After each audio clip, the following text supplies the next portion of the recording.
of what is happening in the moment. And I first heard about Cliff in June of 2001 when I got an email from a wacky friend of mine. I guess all my friends are wacky. A friend of mine who said, look at this. So I read it, and I read about the program. So it seemed kind of interesting. And then he said, here's what I'm reading. I'm reading that in the late summer, here's the emotional words I'm reading. High-rise buildings, airplanes, bombs, terrorists, many die. So I thought, wow, I wonder what that means. So, I put it aside, and then 9/11 happened. So now I was paying attention to this guy. So in 2005, he came out with the next alert, and he said, flood, southern city, many die, big storm, high winds. So I said, okay. And then Katrina happened. So now I've got his stuff on my wall, and I'm watching him now. So he's been right about 20 straight times in little ways. But about a year ago, he came up and he said, I'm getting the biggest reading ever. And it's saying October 6, 2009, or 2008. So, I put it on my wall, and all my friends are watching Cliff and seeing what's going to happen in the world. And that was the height of the crash. That October 6th was the height when we were at the worst. So now everybody in the know, and you guys are now in the know, is paying attention to Cliff. We want to know what he's finding, right, in the next few years. And Cliff is a completely, totally cool guy. He did like Zazen on top of an 8,000-foot mountain for a week straight, and he was, he's a martial artist, and he's brilliant. And so he got on this radio show, a friend of mine's radio show, and I kind of fed the questions to this guy. I said, ask him this, ask him that. So he asked him. He said, okay, so what's going to happen now? And he says, well, the next big date is January 26, 2009, 6 days after the president is now put into office. And he said, it's going to be a repercussion from what happened on October 6th. And then the guy says, okay, so what happens then? And he says, in summer of 2009, the United States it looks like it's going to default on its debt and declare bankruptcy. In 2010, the economy is going to get so bad, and then he stopped and he said, I don't really know how to say this because this is happening all over the world at the same time. It looks like there's going to be a worldwide revolution of where at least 60 different countries, including us. And so now, we're all sweating bullets listening to this guy. And I'm emailing the host, ask him this, ask him this. And so he says, okay, how far ahead can you project? And he says, well, I can project up to about 2012. And he says, oh, come on, everybody's talking about 2012. Tell us about it. So he says, well, this is where things get really weird.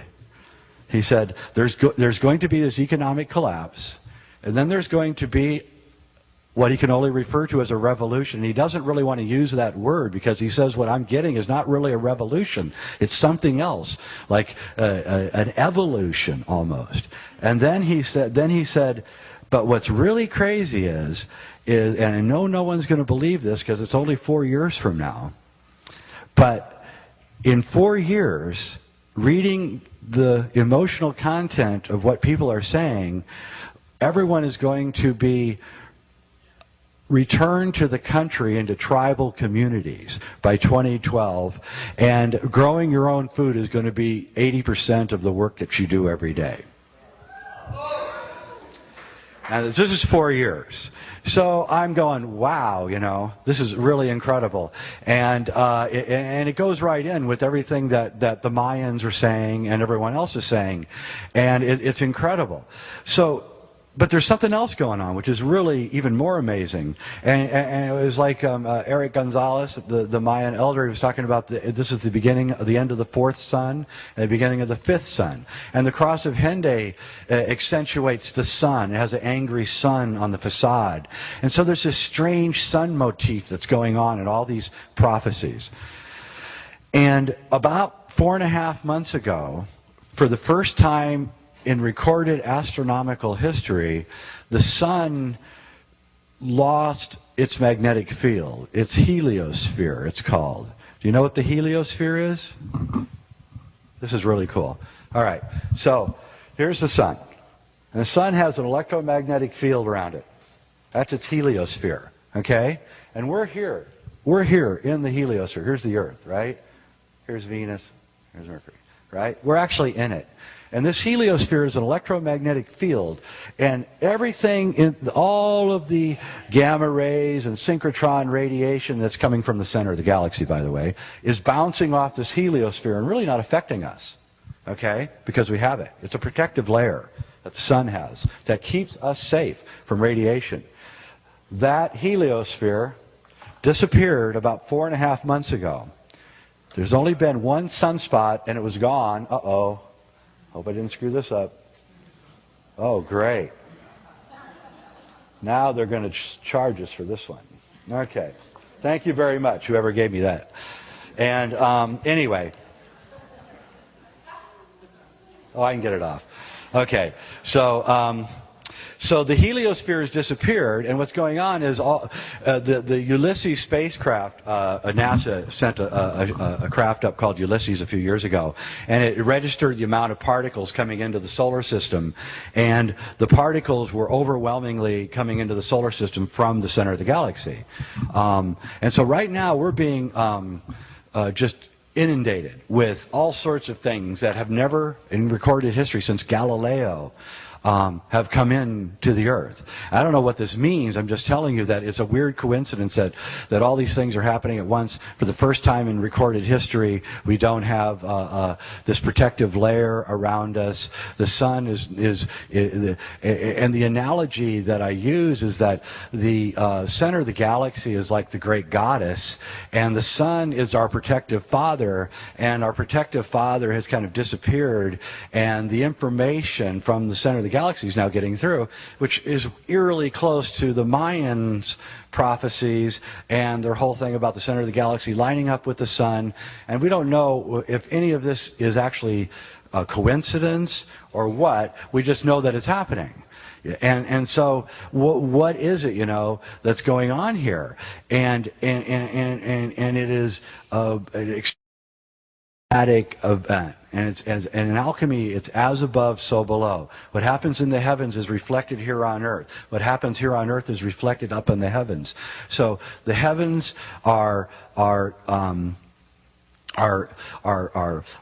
we've lost our protective layer. All sorts of knowledge, information, radiation, things we've never measured. We can't even measure it because it's never happened before. It's coming in. We don't even know what kind of machines to build to measure it because it's never occurred. So we don't know what to do. The scientists are worried about it. If you read the journals, they're very worried about what's going on right now and think that all sorts of radiation is getting in right now, which it probably is. And if you are familiar with the work of John Jenkins, and you know that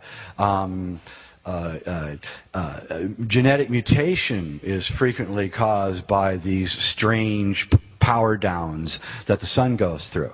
Okay? So the sun is powering down, and we don't know why, and we don't even know how long it'll last. The heliosphere has disappeared, and down here on Earth the markets are crashing. We're on the edge of a famine.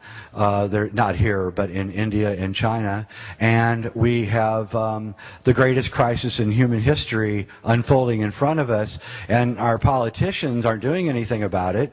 They're not even mentioning it. I'm sorry, Democrat, Republican, they're not even talking about it. I wrote a series of letters to Nancy Pelosi a year ago. I was on the History Channel, and I did this show about the end of time, and I kept writing her and saying, how come, I thought the Democrats cared about us, and why aren't you telling people to prepare for what's happening? And her assistant wrote me back this little snarky letter, you're just trying to cause a panic.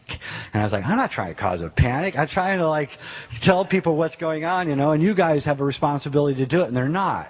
And so I'm telling you right now, we're moving into some seriously dangerous period.